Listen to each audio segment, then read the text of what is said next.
Plasma Québec est un regroupement qui a été créé en 2001 et qui est financé de manière continue par le FRQNT depuis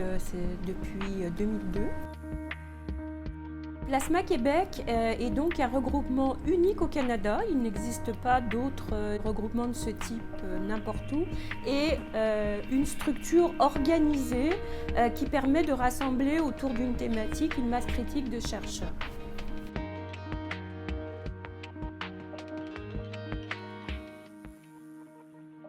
Je m'appelle Ali Kakani, je suis professeur-chercheur à l'Institut national de la recherche scientifique, INRS, au Centre Énergie, Matériaux et Télécom de Varennes. Et mes travaux de recherche portent principalement sur les plasmas pour la synthèse des matériaux.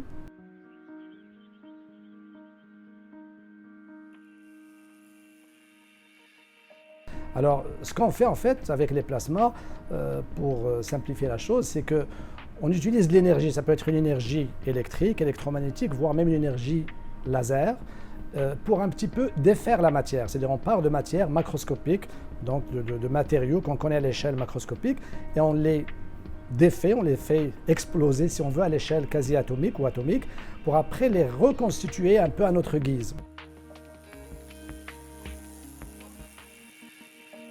Et dans le cas particulier de notre projet, ce qu'on a fait, c'est qu'on a d'abord synthétisé ce qu'on appelle des nanotubes de carbone par procédé plasma laser. Donc on apporte une énergie par un laser, et ce laser-là vient frapper ce qu'on appelle une cible solide, créer ce plasma-là, et après on va guider cette espèce de flot de vapeur atomique pour qu'elle aille se déposer ou se rassembler en petites entités qu'on va appeler les nanomatériaux. Il y a des matériaux qui sont tout à fait passifs à l'échelle macroscopique, mais quand on les réduit à l'échelle nano, tout d'un coup, ils révèlent des propriétés extrêmement intéressantes et surprenantes. Et donc, en fait, en venant assembler ces nanoparticules avec ces nanotubes, on vient de créer un nouveau matériau nanohybride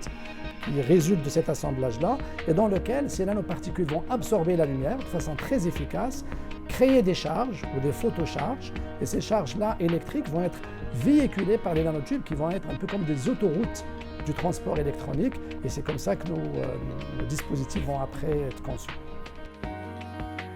L'idée étant de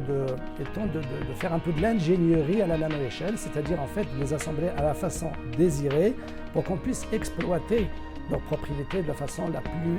optimale possible. Et les applications, ou du moins ce qui nous intéresse dans ce cadre-là, c'était de comment capturer l'énergie, ou donc les photons du soleil, l'énergie solaire, de la façon la plus efficace, et comment la rendre ou la transformer en courant électrique pour faire à toute fin pratique ce qu'on appelle des cellules solaires de troisième génération. L'originalité de notre approche réside dans le fait qu'en utilisant des approches plasma, on convertit les photons en électrons, et en ayant cet assemblage direct, on est arrivé à des photoréponses de ces matériaux-là qui dépassent de beaucoup ce qui a été publié jusqu'à date. D'ailleurs, nos travaux ont donné lieu à des publications dans des journaux prestigieux, et c'est ce qui nous a valu,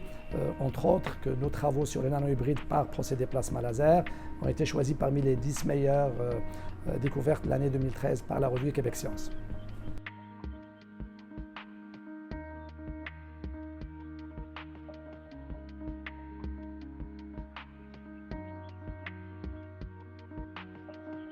Il est très important de maintenir le soutien de tous les programmes subventionnaires qui nous permettent de continuer à former des gens, à leur donner une formation de qualité et à se donner les moyens surtout de pouvoir développer nos laboratoires et nos recherches dans ces domaines-là qui, sans aucun doute, vont être au cœur des développements futurs de l'humanité.